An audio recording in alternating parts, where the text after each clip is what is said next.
Hello guys, Haylou Ls05 our watch has malfunctioned and won't turn on.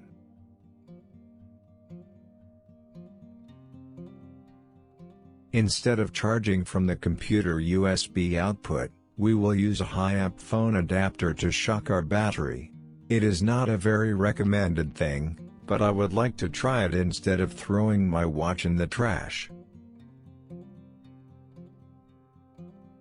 Instead of charging from the computer USB output, we will use a high-amp phone adapter to shock our battery. It is not a very recommended thing, but I would like to try it instead of throwing my watch in the trash.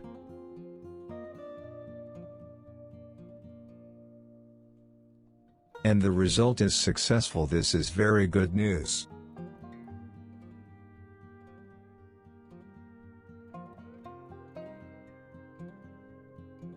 Thank you very much for watching my video. Don't forget to like and subscribe for support purposes.